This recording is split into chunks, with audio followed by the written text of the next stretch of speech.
Assalamualaikum warahmatullahi wabarakatuh. Selamat sore kami ucapkan kepada guru besar, senior, dan seluruh rekan sejawat yang telah hadir. Saat ini kita menyaksikan webinar Dolan, diskusi online mingguan yang diselenggarakan oleh IDI Surabaya bersama kali ini Perhimpunan Dokter Spesialis Penyakit Dalam atau PAPDI. Acara Dolan ini selalu hadir setiap Senin sore jam 15.00 membahas mengupdate ilmu kedokteran kita sesuai dengan sumber-sumber terbaik di bidangnya. Dolan kali ini akan membahas terkait pemberian OAD, obat anti diabetes pada pasien diabetes mellitus. Perkenalkan, saya Dr. Farizal yang akan menjadi host pada kesempatan kali ini. Sebelum acara ini dimulai, pertama-tama kami persilahkan kepada Dr. Brahmana Askandar, Ketua IDI Surabaya, untuk memberikan sambutan. Kami persilahkan waktu dan tempat kepada Dr. Brahmana. Oke, Assalamualaikum warahmatullahi wabarakatuh. Selamat siang. Pertama-tama terima kasih kepada sahabat-sahabat saya, Dr. Yongki, Dr. Musofa, Dr. Hermawan, kemudian terima kasih pada Dr. Pandu, Dr. Linda, Dr. Farizal yang mengawal acara Dolan ini ya. Jadi sekali lagi IDI Surabaya mempunyai acara webinar rutin. Kita berharap dapat dimanfaatkan untuk semua, untuk dokter umum, dokter spesialis, monggo join. Dan ini kalau join setiap minggu, kita jam 3 sore sampai jam 4, 1 jam itu paling tidak bisa menambah insight kita, wawasan kita ya. Bisa sambil praktek, bisa sambil nyetir ya. Dan ini modelnya adalah diskusi. Sekali lagi topik siang hari ini adalah OAD. Jadi dokter umum itu kompetensinya mungkin memberikan OAD. Nah masalah A sampai Z-nya 1 jam ini monggo tanya ke Dr. Yongki, Dr. Hermawan, kemudian Dr. Musofa. Nanti minggu depan dan selanjutnya selalu akan ada topik-topik Dolan setiap hari Senin. Jadi jangan lupa Dolan ke Zoom jam 3 sampai jam 4 sore. Terima kasih. Wassalamualaikum warahmatullahi wabarakatuh. Waalaikumsalam warahmatullahi wabarakatuh. Waalaikumsalam warahmatullahi wabarakatuh. Terima kasih banyak Dr. Brahmana yang telah memfasilitasi kegiatan Dolan ini untuk bisa terus berlangsung setiap minggu. Selanjutnya kita akan serahkan kegiatan kepada Dr. Musofa Rusli sebagai moderator pada kesempatan kali ini. Dr. Musofa Rusli, waktu dan tempat kami persilahkan. Terima kasih banyak, Dokter. Terima kasih, Dr. Farizal. Terima kasih juga untuk Dr. Brahmana yang telah memfasilitasi terselenggaranya acara Dolan ini. Diskusi online mingguan yang terutama untuk membahas berbagai topik-topik ilmiah terkait kedokteran, baik itu masalah-masalah praktis maupun masalah-masalah lain yang mungkin perlu didiskusikan, karena memang fokus acara Dolan ini memang diskusi. Jadi bukan pemaparan secara khusus webinar dan sebagainya, tapi ini lebih menitik beratkan kepada diskusi. Artinya di sini kita nanti akan mencoba mendengarkan pemaparan singkat dari narasumber untuk memancing perspektif apa yang kita bahas hari ini. Selanjutnya, setelah pemaparan singkat itu, kami persilahkan peserta diskusi ini untuk bertanya atau mendiskusikan sesuatu. Untuk narasumber pertama, ada 2 narasumber hari ini, Dr. Yongki Indro Praitno, SPPD KMD, dan juga Dr. Hermawan Susanto, spesialis yang di dalam KMD, konsultan endokrinologi, metabolik, dan diabetes. Keduanya adalah pakar di bidang endokrinologi, metabolik, dan diabetes. Yang pertama, saya persilakan Dr. Yongki untuk memaparkan secara mungkin saya slide-nya ya, saya share ya, Dr. Yongki ya. Silakan pakai slide. Atau tidak pakai saya yang bacakan slide. Dr. Hermawan aja. Oke, terima kasih moderator. Terima kasih kepada Ketua IDI Cabang Surabaya, Dr. Brahmana Askandar, Dr. SPOG Psikologi yang telah memberi kesempatan kepada kami berdua untuk mengisi acara Dolan. Mohon izin ya, saya untuk share screen dulu ya.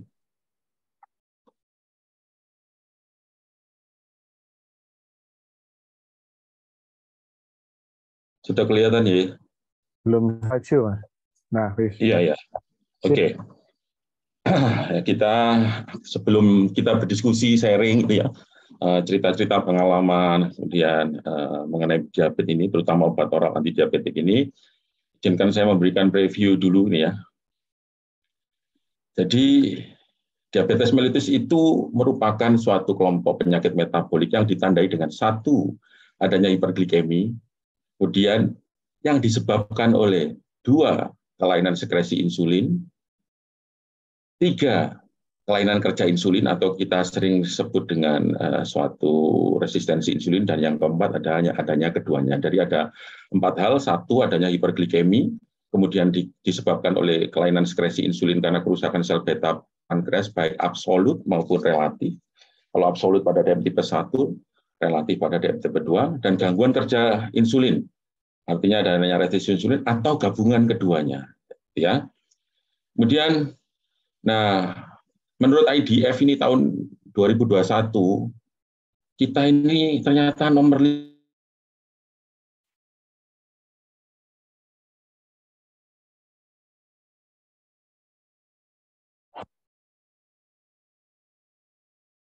Dr. Hermawan ini berhenti ya kelihatannya. Dr. Hermawan hilang. Ya, ini Kita nomor 3. Jadi yang undiagnosis itu nomor 3, yang diagnosis nomor 5. Nah, tugas kita bersama, mohon maaf, putus-putus nih. Tugas kita bersama bahwa kita harus mengeluarkan Indonesia dari 10 besar ini. Nah, diagnosis DM ini seperti kita ketahui bersama ada 4 ya, kriteria menurut IDA atau menurut Perkeni 2021, gula darah puasa lebih atau sama dengan 126, atau pemeriksaan gula darah plasma setelah TTGO lebih dari sama dengan 200 mg per desiliter, atau pemeriksaan gula darah acak lebih atau sama dengan 200 yang ditandai dengan gejala klasik, polidipsi, poliuri, polifagi, penurunan berat badan. Jadi bedanya yang dengan TTGO dan yang acak adalah kalau yang acak harus disertai dengan gejala klasik. Dan yang terakhir adalah HbA1c-nya lebih dari sama dengan 6,5. Jadi ini kalau patofisiologinya ada 11 penyebab, dari mulai pankreas, kemudian di otot, di usus, di ginjal, ini ada 11, mungkin sudah mengetahui semua. Bahkan yang terbaru ini ada 14, tapi belum di launching. Mungkin sebentar lagi yang penyebab 14 patofisiologi diabetesnya. Kemudian mengapa harus ditangani? Komplikasinya yang berbahaya, bukan diabetesnya, tapi komplikasinya, baik akut maupun kronik, akan menyebabkan suatu kecacatan, bahkan percepatan kematian. Mati sesuatu yang akan terjadi, tetapi penundaan perlu dilakukan. Kalau semakin cepat ini kan juga akan merugikan baik diri sendiri, keluarga, dan bangsa. Dan kenapa harus ditangani? Karena bukan penyakit katastrofik. Menurut BPJS tahun 2013 saja sudah 16 triliun, kabarnya sekarang lebih dari 27 triliun. Maka kita sebagai dokter, sebagai keluarga, sebagai masyarakat harus mencegah penyakit ini yang menyebabkan penyakit dengan pembiayaan terbesar. Dari sini ada penyakit jantung, kemudian stroke dan ginjal, yang dimana penyakit-penyakit ini adalah berhubungan sekali dengan diabetes yang tidak terkendali dengan baik. Komplikasi takut apa aja, misalnya KAD ya, hipoglikemi atau KAD, di mana menemukan penanganan di rumah sakit. Apabila gagal, maka akan terjadi suatu kematian yang cukup besar. Dan ini komplikasi kroniknya bisa diurut dari atas sampai bawah. Dari atas stroke, yang awalnya ganteng kemudian menjadi penceng gini ya. Kemudian mata bisa terjadi suatu retinopati diabetik atau katarak yang harusnya bisa melihat dengan cukup terang begini jadi kabur begini, seperti yang di sebelah kanan ini. Kemudian gigi bisa gampang copot, yang kabarnya awalnya ganteng kemudian copot semua begini. Kemudian turun lagi di paru-paru, gampang infeksi TBC, kemudian pneumonia, baik yang bakterial maupun pneumonia karena suatu virus, corona gitu ya, memperberat. Kemudian jantung koroner, gastropati diabetik seperti lambung begitu. Kemudian ginjal, cuci darah. Nah ini yang ditakutin, banyak laki-laki lebih takut yang terjadi ini daripada serangan jantung.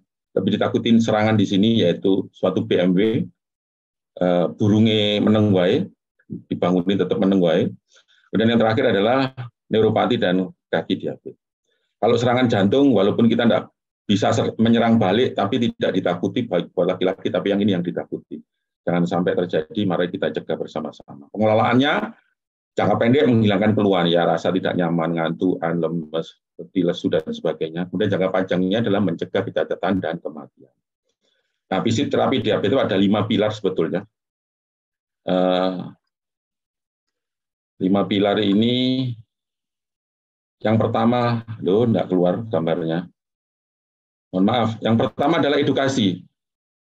Kita harus mengedukasi pasien juga harus bisa mengedukasi lingkungannya, keluarga mengedukasi lingkungannya. Tema diabetes kali ini adalah education to protect tomorrow, jadi untuk masa depan kita harus melakukan edukasi. Yang kedua adalah diet yang diatur dengan baik. Yang ketiga adalah exercise. Yang keempat adalah farmakoterapi yang akan kita bicarakan, dan yang kelima adalah monitoring. Itu yang juga penting. Pendekatan farmakologis ini menurut Profesor Askandar, guru kami semua, sudah memberikan suatu mapping bahwa ada 6 jenis. Yang pertama adalah insulin sekretarko, yang ini banyak kita dapatkan baik di fase 1, fase 2, suatu sulfonylurea, macam-macam, glikoidon, glikisid, glikasid, glibenclamid, glimepirid, dan insulin sensitizer, ada TZD, ada biguanid, ada metformin, ada metformin XR, dan sebagainya. Kemudian yang ketiga adalah intensitas enzim inhibitor, alpha glukosidase inhibitor, akarbose, kemudian di PP4 inhibitor, kemudian ada kombinasi, dan yang terbaru adalah adanya suatu SGLT2 inhibitor. Jadi suatu obat baru yang bekerja pada ginjal. Kemudian yang lain adalah insulin yang mungkin nanti next time kita akan bicarakan, tetapi untuk kali ini adalah kita bicara tentang obat oral diabetik. Baik, terima kasih. Ini yang motret Dr. Yongki, ini saya ini. Terima kasih. Mungkin begitu, Pak Moderator. Kami kembalikan ke Dr. Mustafa.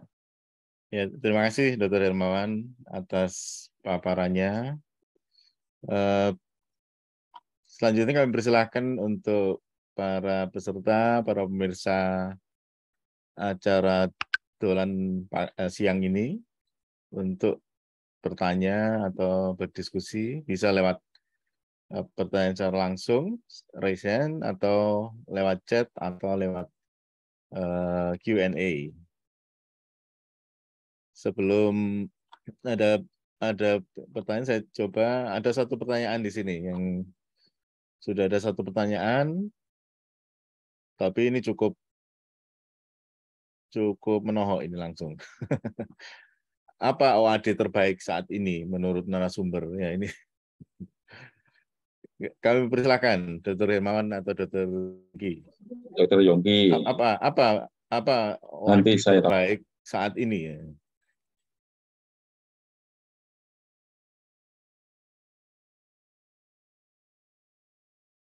Terima kasih pertanyaannya, Pak Moderator. Izinkan saya jawab. Ini jadi gini, terapi diabetes itu sangat-sangat individual. Kita tidak bisa kalau cocok untuk pasien, kemudian kita terapkan pada pasien yang lain, itu belum tentu cocok, ya, belum tentu bisa pas, karena sekali lagi bahwa terapi itu sifatnya individual dan tailor-made. Jadi untuk bisa pas itu kita harus mengenali dulu siapa pasien kita, apa problematiknya, lalu kemudian kita tentukan obat apa yang fit, yang pas untuk pasien kita dengan segala problemnya, ya.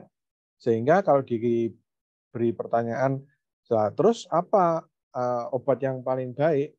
Ya tentu saja tergantung siapa yang sakit, ya. Misalnya Bapak A dengan diabetes, dengan komorbid, misalnya jantung koroner, mungkin cocok dengan obat tertentu. Tapi obat ini diterapkan pada Ibu Y yang dengan gagal ginjal, tentu saja tidak sama, tidak pas begitu. Walaupun pada Bapak A tadi obat ini terbukti dengan baik bisa mengontrol gula darahnya. Ya, sekali lagi bahwa pengobatan diabetes itu sangat individual, sehingga kita tidak bisa meranking begitu. Ini adalah obat yang paling bagus dan sebagainya. Mungkin dari saya itu. Dr. Hermawan ada? Ya, dari saya begini. Jadi modulasi terapi diabetes itu betul individual, disesuaikan dengan pasiennya, ya. Seperti seakan-akan gini. Kalau kita masuk ke suatu restoran, Padang gitu ya, banyak pilihan. Kita tentukan yang cocok. Ada yang cocok ayam pop, ada yang cocok ayam goreng, ada yang cocok pete, ada yang cocok enggak gitu. Kita cocokkan yang cocok. Nah, tugas kita dokter ini adalah membantu memilihkan pasien yang cocok untuk pengobatan diabetes. Banyak faktor. Yang pertama adalah faktor dari pasiennya sendiri. Pasien sudah takut dok disuntik, kalau sudah mau disuntik semaput lah, daripada begitu ya pilihannya adalah oral. Oral juga begitu dok, ini maaf dok, ini tidak mampu dok, ini pasiennya tidak mampu membeli SGLT itu PPR. Di guideline internasional juga dikatakan bahwa jika suatu cost menjadi suatu major issue, kita bisa gunakan sulfonylurea misalnya, PCD misalnya bisa. Fasilitas yang berikutnya, fasilitas pemerintah misalnya belum bisa menjangkau beberapa vaskes di pulau terpencil belum ada insulin misalnya, yang ada oral ya sudah kita pakai oral sesuai dengan kebutuhan pasien tersebut. Sehingga sekali lagi seperti yang dikatakan Dr. Yongki bahwa mengobati diabetes adalah individual, jadi tidak bisa dibandingkan. Kadang pasien itu gini, kalau sudah antri di poli gitu ngomong-ngomong, sampean suntik ping piro ning? Oh saya suntik 1 kali, saya 4 kali hebat saya. Bukan itu, bukan hebat-hebatan. Tapi mana yang cocok. Mungkin itu Dr. Mustafa ya, modalitas terapi itu untuk pasien mana yang individual dan kita memilihkan mana yang cocok. Ya, termasuk cocok harganya, Dr. Mawan ya. Itu tadi sudah saya sebutkan. Ya. Diabetesnya sembuh tapi vertigonya kumat karena dompetnya kok. Mungkin nggak cocok semua sama Ade, ya. Cocoknya pakai insulin.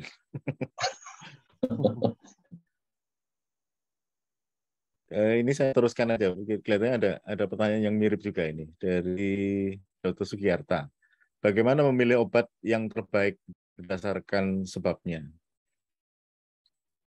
Hampir mirip ya, Dr. Mustafa ya. Tadi pertanyaannya bahwa individual tetapi tadi pilar itu namanya yang pertama adalah edukasi, kemudian diet yang bagus, kemudian exercise itu ya. Guideline di seluruh dunia, guideline dimanapun, termasuk guideline di Indonesia per KNI 2021 yang terbaru. Itu yang pertama disebutkan adalah lifestyle modification, yaitu diet dan exercise. Itu yang utama.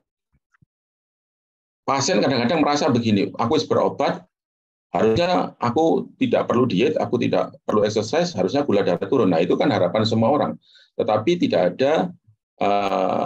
ada obat yang mengatasi semuanya tanpa dibantu dengan pembatasan atau pemilihan diet yang tepat dan exercise. Mungkin itu ya, Dr. Mustafa. Mungkin Dr. Yongki bisa menambah. Ya, tips dalam memilih oral antidiabetik yang bagus, yang baik, ya, yang cocok untuk pasien-pasien kita adalah kita mengenali dulu siapa pasien kita, apa kelainan yang menyertai, misalnya pasien diabetes dengan dislipidemi, diabetes dengan hipertensi, dan pasien diabetes yang tua, lansia, ya. Maka di situ nanti kita akan mencari OAD dengan skala prioritas. Misalnya pada pasien lansia kita cari OAD yang tepat adalah tidak saja menurunkan atau menormalkan gula darah, tapi kita hindari yang mudah menyebabkan hipoglikemi. Kenapa? Karena orang lansia kalau hipo tidak ada gejalanya. Jadi dia bisa beraktivitas dengan gula darah 40, 50, tahu-tahu pingsan. Ya. Jadi banyak pertimbangannya dalam menentukan obat diabetes. Misalnya, jadi obat diabetes itu ada banyak efek tambahannya. Beyond efeknya banyak. Selain menurunkan gula darah, dia ada efek tambahannya lagi seperti melindungi kardio dan renal. Itu ada pada beberapa golongan obat diabetes itu ada. Ada yang ikut memperbaiki dislipideminya, ya, seperti golongan TZD itu. Jadi pertimbangannya itu kita harus mengenal untuk bisa memilih, kita mestinya harus mengenal dulu siapa pasien kita ini. Jadi tidak bisa kalau misalnya kita menentukan obat diabetes hanya berdasarkan misalnya gula darah acaknya saja 300 minta obat diabetes, ya bisa sih bisa, tapi tidak tepat nanti. Itu dari saya, Dr. Mustafa. Ya, ada. Terima kasih, Dr. Yongki. Ada banyak hal yang perlu dipertimbangkan untuk terutama memberi awal ya, awal pertama kali diberikan karena masih banyak yang harus dinilai.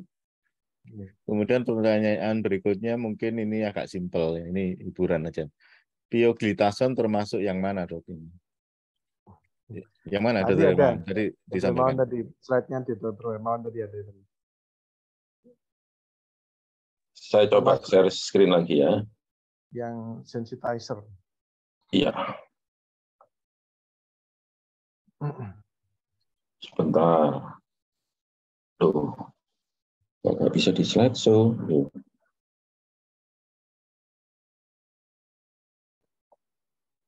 Sudah, Dok. Sudah bisa ya? Sudah. Nah, lanjut.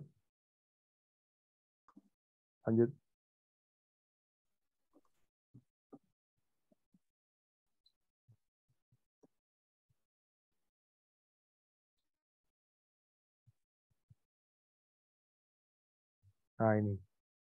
Sensitizer. Bukan ini, lihat ini. Ah, ini. Sebelumnya. Nah. Ya, mungkin ini ditampilkan aja sekaligus untuk mengingatkan kita semua ya, ingatkan semua. Sebenarnya pembahasan hari ini sebenarnya hanya di ini map yang dibuat oleh Prof. Askandar. Jadi ini cukup membantu untuk memahami sampai sejauh mana yang dikatakan OAD itu.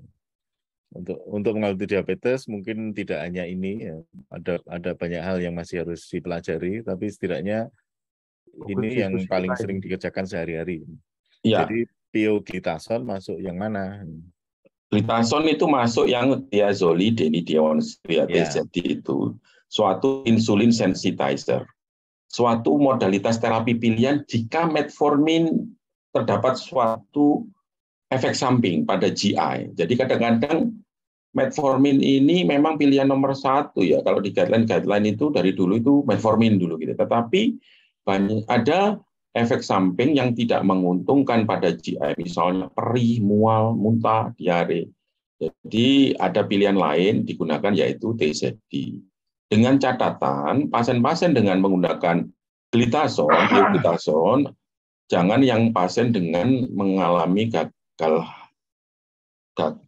jantung maupun gagal ginjal, karena hati-hati pada pasien-pasien tersebut karena pioglitason itu meretensi natrium dan air sehingga pada pasien-pasien gagal jantung dan gagal ginjal akan bertambah berat keluhannya kalau menggunakan TZD karena beban cairan yang akan tertahan di dalam tubuh. Ya, terima kasih teman-teman. Itu dulu. Nanti kita tahan. Pasti nanti kembali ke situ lagi nanti. Ini yang berikutnya. Ini pertanyaan lagi. Slide-nya tetap aja enggak, teman-teman, biar paham yang diomongkan, karena mungkin sebagian agak lupa namanya dan sebagainya. Berikutnya adalah kapan sebaiknya pemberian OAD kombinasi, misalkan sulfonylurea dan bigonate. Dan kapan pemberian metformin 1x1 atau 3x1. Silakan. Ya, terima kasih Dr. Mustafa. Jadi kapan single pill, kapan kombinasi ya? Umumnya pasien-pasien kita yang datang ke kita itu diabetesnya sudah terlambat. Sehingga untuk mengikuti guideline satu monoterapi terus kemudian dikombinasi itu menurut saya kita sudah terlambat beberapa langkah ke belakang ya. Jadi kalau pasien itu sudah jelas datang dengan obesitas misalnya, hiperglikemi, A1C-nya sudah tinggi ya. Kita jangan mulai hanya dengan monoterapi metformin ya.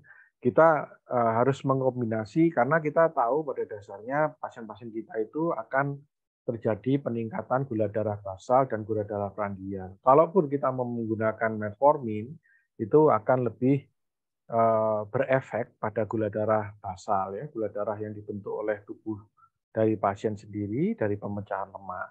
Nah, kalau sudah seperti itu, nanti akan prandialnya akan tidak terkontrol. Ya. Tidak perlu kita menunggu 3 bulan, nunggu HbA1c-nya kalau tidak turun, kita ganti, kita tambahi lagi dengan obat ya. guideline is guideline, tapi kita yang di lapangan ini judgement-nya diperlukan bahwa pasien ini tidak perlu menunggu monoterapi gagal baru kita coba kombinasi ya. Kalau memang sudah ada tempat untuk kombinasi di mana kita mau menurunkan gula darah basal dan prandial, ya kita kombinasi metformin yang mengendalikan gula darah basalnya, mungkin prandialnya bisa dipakai sulfonylurea atau kombinasi dengan akarbus begitu ya. Jadi itu jawabannya ya. Dr. Mustafa. Terus yang kedua tadi apa, Dr. Mustafa? Kapan pemberian metformin 1x1 atau 3x1? Mungkin ya, pertanyaan aja ini. Ya, jadi metformin ini therapeutic dose-nya itu untuk resistensi insulin dia dosisnya 1000 mg, ya 1000 mg. Nah, tetapi metformin ini ada beyond efeknya. Beyond efeknya banyak, anti kanker ada berapa? Prof. Askandar itu menampilkan ada mungkin 60 kalau tidak salah, Dr. Rimawan ya, manfaat tambahan dari metformin itu. Nah, kapan manfaat tambahan itu didapatkan? Kalau dosisnya dinaikkan antara 2000 di atas 1.500, di atas 1.500 ya sampai 2.000, bahkan ada yang sampai 3.000. Nah, manfaat tambahan ini kalau memang pasien itu tidak ada keluhan dengan metformin, karena metformin ini salah satu yang paling tidak nyaman adalah keluhan GI ya, nyeri lambung. Kalau pasien kita tahan dengan pemberian metformin 2x1, maka alangkah baiknya kalau kita memberikan dosis yang lebih tinggi. Kenapa? Tujuannya supaya pasien itu juga mendapatkan manfaat tambahan dari metformin di samping untuk memperbaiki resistensi insulinnya. Misalnya dia dapat manfaat anti kanker, ya dia dapat manfaat kardioproteksi, dia dapat manfaat macam-macam. Ya, itu manfaat yang didapatkan dari metformin. Metformin ini obat yang sudah tua, 60 tahun lebih usianya, Dr. Mustafa. Sehingga dia itu sudah banyak clinical trial yang desainnya itu cohort, diikuti sekian puluh tahun. Kita mau cari apa yang diikuti setahun, 2 tahun, 3 tahun, 5 tahun itu ada banyak sekali pustakaannya, dan tidak satu pun yang mengatakan negatif. Ya, jadi obat ini sebenarnya obat bagus, cuma kekurangannya memang keluhan GI-nya besar, nyeri ulu hatinya besar. Jadi dan itu kalau ditanya ada beberapa yang menanyakan, terus kalau nggak bisa diganti apa? Sekarang belum ada yang efeknya sama dengan metformin ya. Jadi alangkah ruginya kalau misalnya tidak bisa memakai metformin karena tidak tahan GI-nya. Dr. Rimawan mungkin ada tambahan, Dr. Iya, jadi seperti definisi di awal tadi yang saya sebutkan, hiperglikemi atau diabetes. Itu pada pasien diabetes tipe 2 yang kebanyakan masyarakat kita mengalami, penyebabnya adalah 1, gangguan sekresi insulin, 2, gangguan kerja insulin atau resistensi insulin.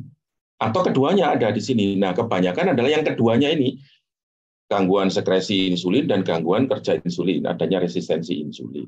Jadi biasanya pada pasien-pasien yang datang awal, kombinasi antara sulfonylurea dan biguanid atau metformin itu menjadi suatu acuan bahwa untuk kendali gula, baik gula darah puasa, gula darah prandial, dan untuk memperbaiki A1C, jika adanya bahwa pasien ini bisa digunakan adanya insulin sekretagol dan insulin sensitizer, kombinasi ini segera diberikan supaya tidak terjadi suatu delay penanganan atau adanya clinical inertia, sehingga komplikasi banyak sekali akan terjadi kalau tidak kita segera kendalikan. Tadi Dr. Soliki juga benar bahwa metformin ini pilihan utama sejak beberapa bulan tahun yang lalu, tetapi ada efek sampingnya yang harus diperhatikan. Jadi kombinasi antara insulin sekretagol dan insulin sensitizer pada pasien diabetes tipe 2 ini sering diberikan. Demikian Dr. Mustafa. Oh, terus kalau dosisnya tadi juga sudah dijelaskan dengan baik oleh Dr. Yongki, bahwa dosis itu juga kita melihat kira-kira pasiennya ini seperti apa. Apakah ada suatu obesitas di mana resistensi insulin akan besar sekali, maka dosis juga akan bisa kita berikan lebih tinggi lagi, 3 kali 500 mg atau 750 mg. tergantung kondisi pasiennya masing-masing. Demikian, Dokter Mus.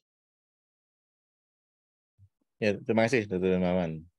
Kita lanjutkan pertanyaan berikutnya. Ini barangkali bisa jawab juga. Acuan untuk merujuk dengan BPJS ya, pasien diabetes ke poliinterna dengan kondisi baik, berapa nilai GDP 2 jam PP untuk merujuk?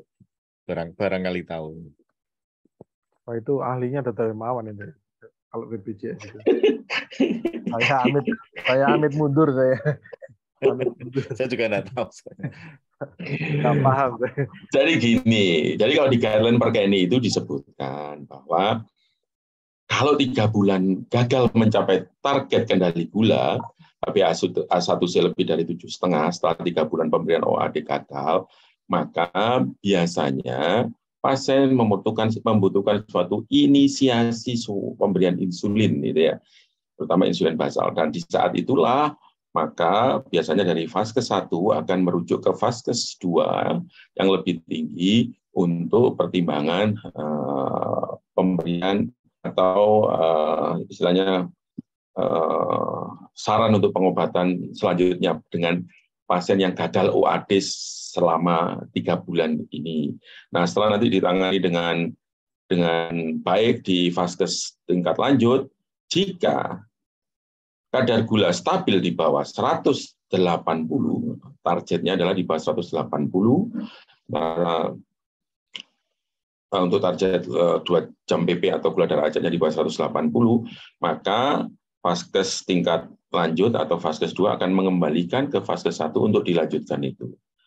Nah, tetap akan diedukasi pasien bahwa penggunaan insulin, baik insulin basal dan OAD atau kombinasi TKOI itu berpotensi terjadinya suatu hipoglikemi, sehingga pasien juga harus diedukasi tentang komplikasi akibat suatu pemberian obat diabetes baik oral maupun injeksi insulin, diedukasi untuk mengatur dietnya dan exercise. Demikian, Dr. Yongki. Jadi kalau 3 bulan di FKTP dengan OAD gagal mencapai target kendali gula, ya dirujuk saja untuk dilakukan penata laksanaan kembali, pemilihan pengobatan kembali, dan setelah tercapai target gula darah di bawah 180 mg per desiliter akan dikembalikan ke fase 1. Ya, terima kasih, teman. Itu termasuk pemeriksaan HbA1c untuk merujuknya. Jadi untuk merujuk itu, HbA1c ya, untuk merujuk itu ada fase 1 yang mempunyai fasilitas itu. Tetapi kendali gula kita bisa lihat dengan pemeriksaan gula darah puasa kalau di atas 130, kemudian gula darah acak di atas 180 dengan menggunakan glukometer itu bisa kita katakan bahwa kendali gulanya tidak bagus. Nah, kalau yang mempunyai fasilitas A1C, Prolanis dan sebagainya, biasanya kalau 3 bulan gagal masih di atas 7,5, maka akan dirujuk ke vaskes tingkat lanjut. Ya, terima kasih teman-teman, sudah sangat jelas. Jadi ada target gula sebenarnya, target gula untuk regulasi bila tidak tercapai 3 bulan, maka masuk persyaratan untuk dirujuk gitu ya. Ya, dan itu pun nanti kami di FKTL akan memberikan informasi kembali bahwa loh ini kok A1C-nya kok masih 7,5 sampai 8 kok dikembalikan. Ya, ada kadang-kadang target A1C tertentu yang kita pakai sebagai acuan. Kalau umur 90 tahun, kemudian sudah lebih 20 tahun diabetes, A1C 7,8, 7,6, ya tidak masalah bahwa target terapinya memang bisa agak longgar begitu, sehingga kita bisa kembalikan ke vaskes walaupun belum mencapai target 7,5. Asalkan gula darah hariannya mencapai target di bawah 180. Kan itu ya, Dr. Mustafa. Ya. Kita lanjut ke pertanyaan berikutnya. Ini pertanyaan yang agak lebih advance. Bagaimana efektivitas penggunaan insulin lebih dini dibandingkan dengan menggunakan OAD oral? Ya, ini pertanyaan lanjutnya mungkin. Ya. Insulin dini ya. Ya mungkin di luar topik ya, tapi ya tidak apa-apa. Agak di luar topik, untuk selingan aja. Oke. Gini, ini ada satu penelitian yang terkenal ya di kalangan endokrin, bahwa pada saat pertama kali orang itu terdiagnosa diabetes, maka fungsi sel betanya sebagai sel penghasil insulin itu tinggal 50%. Dan itu terus-menerus progresif menurun, 50%, nanti 1 tahun lagi tinggal 45%, terus menurun. Artinya apa? Artinya bahwa pada saat pertama kali terdiagnosa itu sudah terjadi antara demand dan supply untuk insulin itu timpang, karena pabrik yang kapasitasnya atau kemampuannya tinggal 50% dipaksa atau diminta untuk menghasilkan insulin sesuai kebutuhan 100%, dan itu sangat-sangat tidak fisiologis begitu ya. Nah, itu juga belum lagi kondisi hiperglikemi pertama kali diagnosis, itu juga akan memperberat dan memperburuk kinerja dari pankreas ya. Oleh karena itu, pemberian insulin tidak akan pernah salah pada pasien diabetes ya. Bagi kita, guru saya pernah bilang begini, kalau Anda memberikan diabetes insulin pada pasien diabetes, itu tidak akan pernah salah dan tidak akan kalah nanti kalau di pengadilan misalnya dituntut begitu ya. Tetapi kalau kita terlambat memberikan insulin, itu justru malah kita ini dipersalahkan karena sudah tahu pasien ini waktunya pakai insulin, kok tidak dipakai insulin, nah justru kita malah salah. Jadi pemberian insulin tidak akan pernah salah pada pasien diabetes, dimanapun posisinya. Tinggal kita memilih insulin mana yang pas untuk dipakai. Nah, itu nanti mungkin di topik yang selanjutnya. Mungkin itu Dr. Mustafa. Ya, rasanya itu topik untuk dolan nomor 12 nanti, Dr. Yongki. Ya, bisa disisipkan nomor 3 nanti, enggak apa-apa. Nomor 3, insulin pada diabetes mellitus ya. Ente kadang-kadang. Iya. Berarti masih ada lanjutannya nih kelihatannya. Monggo. Dr. Maman mungkin ada tambahan, Dok. Iya, jadi memang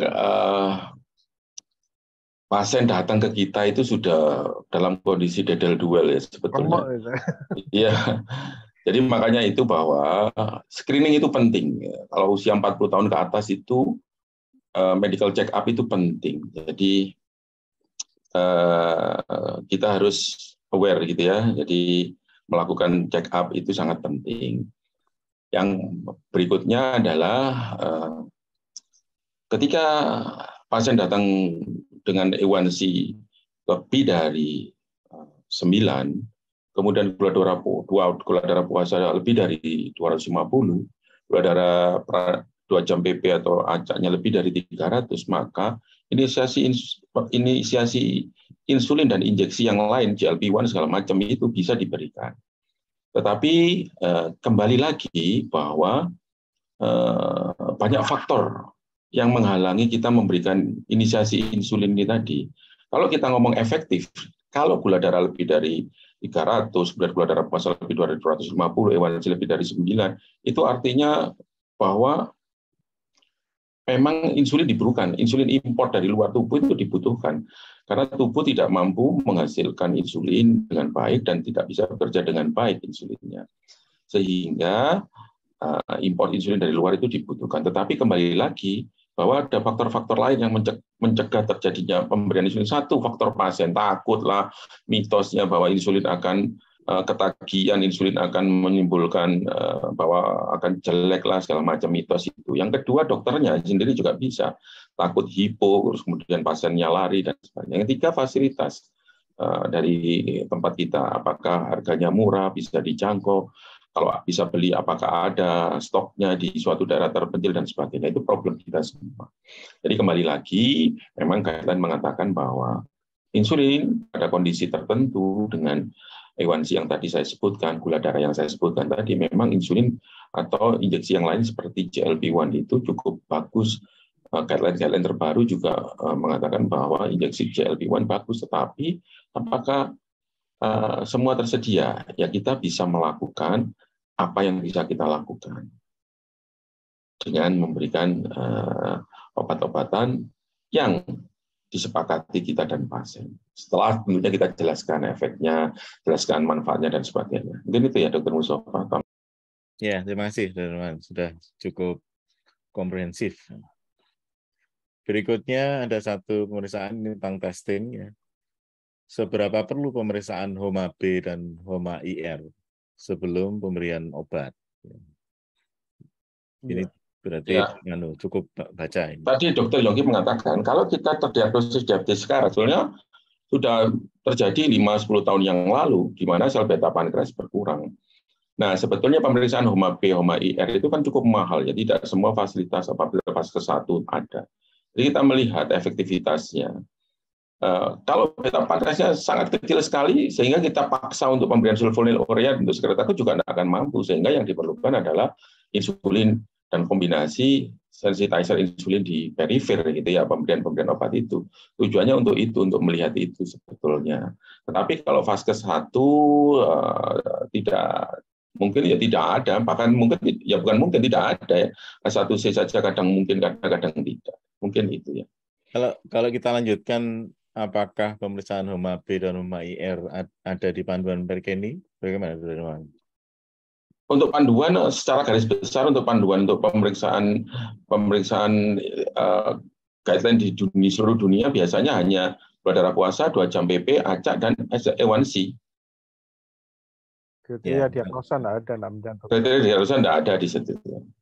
Artinya HOMA-B dan HOMA-IR itu settingnya mungkin lebih ke riset, ya, akademik. Riset akademik atau apa istilahnya, bahwa dokter ingin meyakinkan bahwa pemberian obat ini tidak akan ada gunanya karena sel beta pankreasnya sudah sangat berkurang, gitu ya. Ya. Oh ya, sebelum saya lanjutkan, boleh ya, ini saya memberi apresiasi. Ini ada satu dokter Viras ini dari Belanda, ini didengarkan dari Belanda ini, Dr. Mustafa. Oh ya, silakan. Luar biasa, Dolan didengarkan di Belanda. Ya, terima kasih Dr. Viras, seluruh Indonesia dan sedunia mungkin. Ya, sedunia ini luar biasa, Dr. Pramana. Ini saya lihat juga ada Donald Trump juga itu. Yuk, monggo. Ya, ini sama, ini masih testing juga. Kita walaupun pertanyaan sederhana mungkin tetap kita diskusikan di sini agar apa?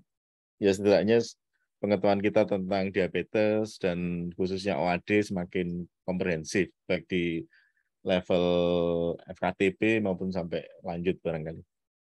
Berikutnya adalah apakah penegakan diagnosis diabetes mellitus hasil sesuai kriteria bisa dilakukan dengan menggunakan alat tes cepat. Berarti ini rapid untuk glukose yang kami gunakan di Puskesmas. Jadi settingnya Puskesmas dengan glukostik aja mungkin. Iya. Apakah bisa sesuai kriteria? Ya, kalau dari slide dari Dr. Hermawan tadi, kalau kita memakai glukostik ya dengan gula darah acak melalui perifer, maka ada syarat tambahan, yaitu disertai dengan ditemukannya gejala 3P, ya, banyak kencing, udah haus, banyak lapar, penurunan berat badan, itu yang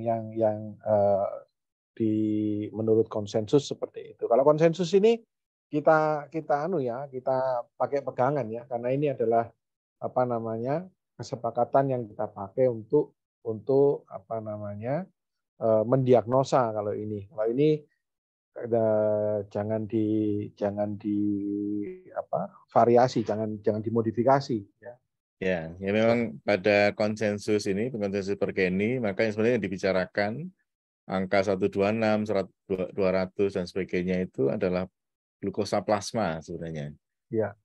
Glukosa plasma artinya ambil dari serum, tapi kalau glukostik yang di Puskesmas itu dari glukosa darah kapiler aja ya, perifer kapiler ya.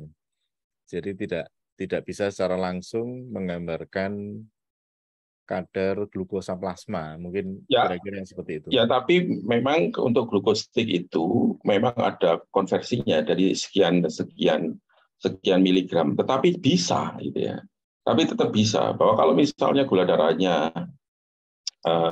di atas 200, kita harus yakini bahwa kalau dikonversi pun masih tetap tinggi karena targetnya adalah di bawah 180, gitu ya. Kalau 200, misalnya katakan gula darah acak 200, itu pun kalau dikonversi dengan penggunaan plasma, itu masih di atas 180. Jadi jawabannya adalah bisa untuk monitoring, bisa untuk monitoring pasien-pasien di puskesmas atau fase 1 bisa. Konversinya tidak terlalu jauh dengan plasma memang.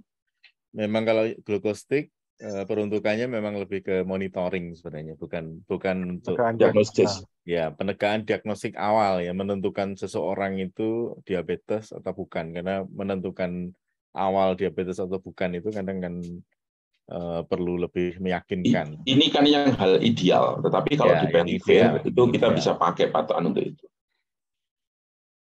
Ya, kira-kira itu. Kalau bisa dipakai. Cuma tetap panduan ya seperti ini panduannya. Nanti ya di puskesmas disesuaikan karena alat yang di puskesmas tidak sama dengan yang dibahas di panduan gitu. Intinya sebenarnya itu aja. Tapi bisa dipakai. Monggo. Kemudian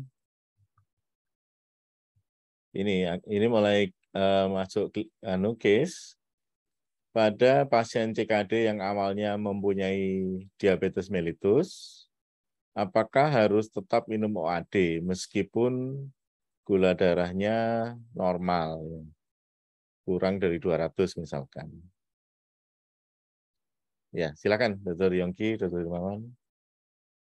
Ya, pada pasien yang CKD seringkali terus kemudian terjadi perbaikan gula darah, bukan karena diabetesnya membaik ya, tapi karena relatif terjadi insulin yang berlebihan pada sirkulasi karena gangguan dari ekskresinya. Nah, ini yang perlu diwaspadai.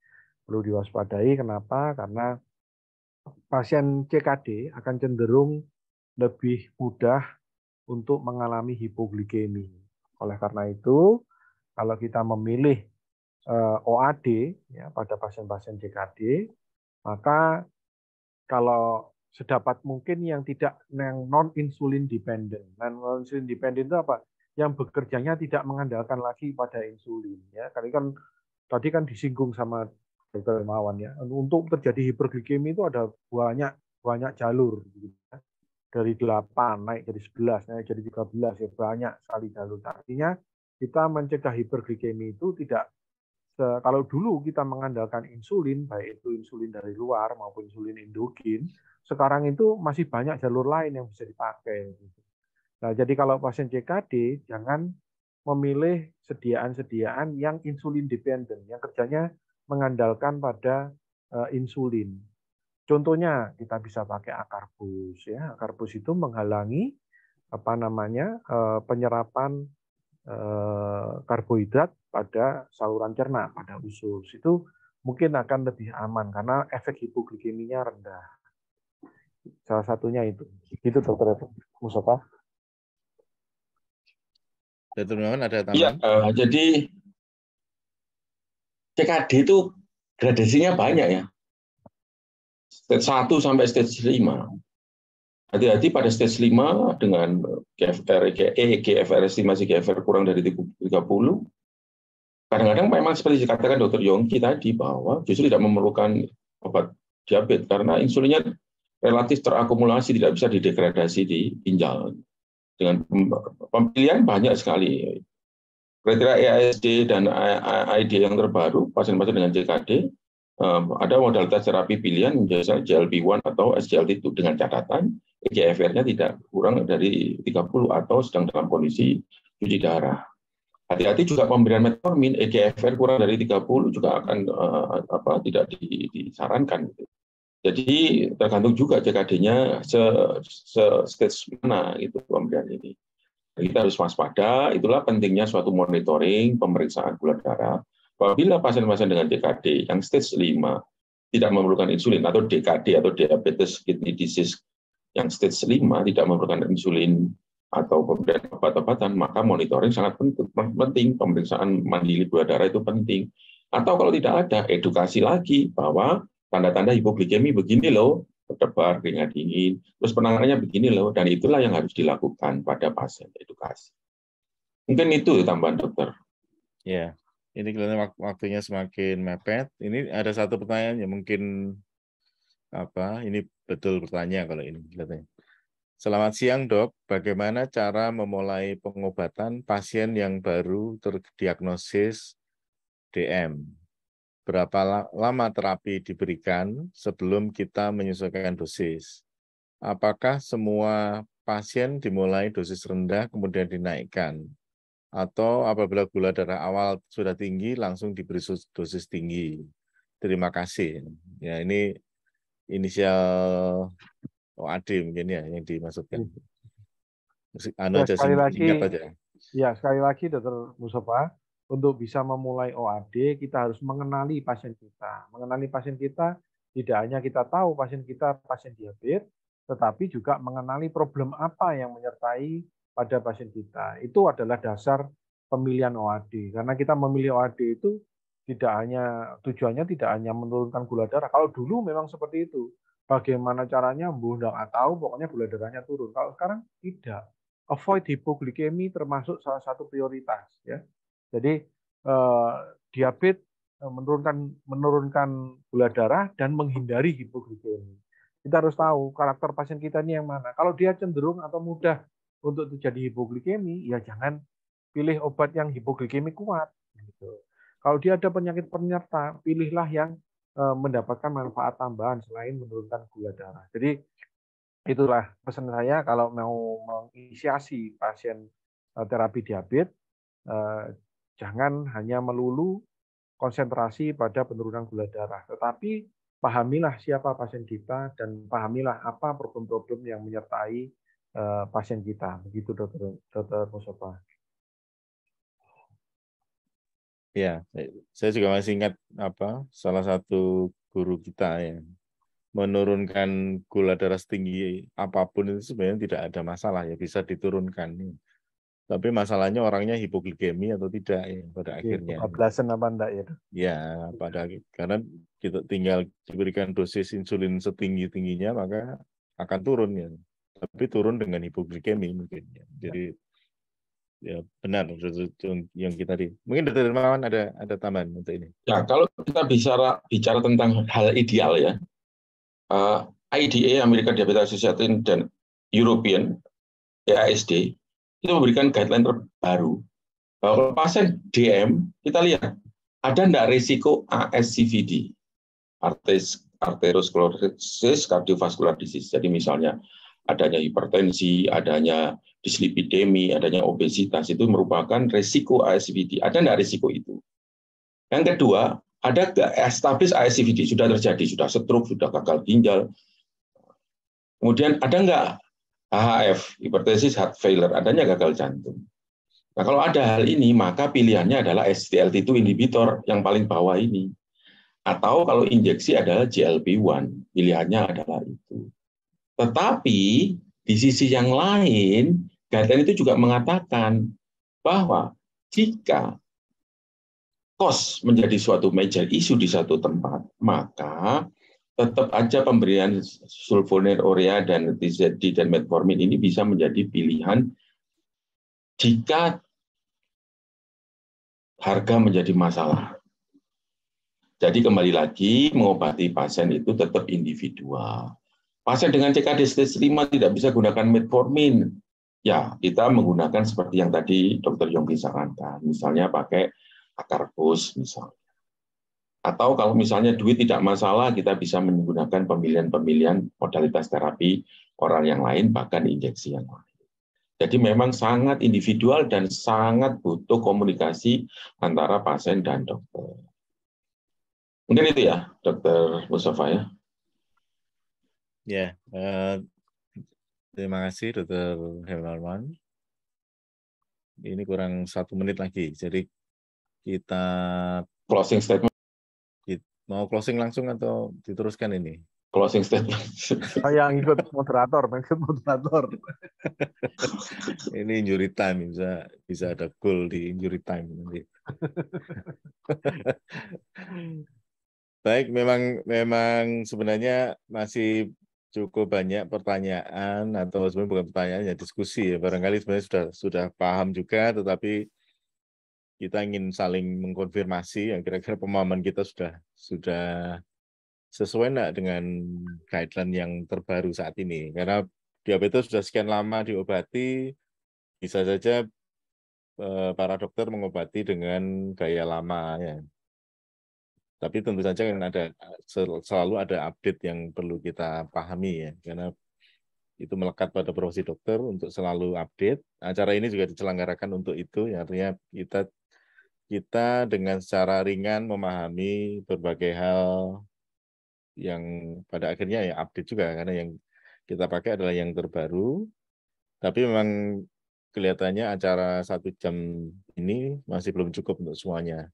Tentunya akan dilanjutkan pada seri dolan yang berikutnya. Masih akan ada banyak seri, karena setiap minggu akan ada materi yang saling bergantian.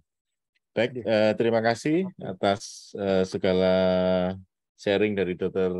Yongki dan Dr. Hermawan. Semoga apa yang kita lakukan siang atau sore ini bermanfaat untuk kita semua. Terima kasih. Assalamualaikum warahmatullahi wabarakatuh. Saya kembalikan ke Dr. Farisa. Waalaikumsalam. Terima kasih. Terima kasih, Dr. Hermawan, Dr. Yongki. Terima kasih banyak kepada Dr. Mustafa Rufli sebagai spesialis penyakit dalam, Dr. Jongki Indro Prayitno spesialis penyakit dalam, dan Dr. Herman Susanto. Tidak terasa sudah 1 jam di dolan kali ini ya. Jadi kami dari host akan mengingatkan bahwa dolan ini akan selalu ada di hari Senin jam 15.00. Jangan lupa untuk daftar dolan berikutnya. Edisi berikutnya akan bekerja sama dengan Berki. Kita membahas terkait ECG, tips dan trik. Kami dari tim ID dan para mewakili tim mohon maaf bila ada kesalahan, dan tetap untuk ikut terus di dolan edisi berikutnya. Terima kasih banyak. Wassalamualaikum warahmatullahi wabarakatuh. Waalaikumsalam warahmatullahi wabarakatuh. Terima kasih di Surabaya. Terima kasih. Di Surabaya. Dr. Farisa, terima kasih. Dr. Mustafa. Terima kasih banyak. Dr. Farisa, terima kasih. Dr. Brahmana, Dr. Pandu. Semua kru ID.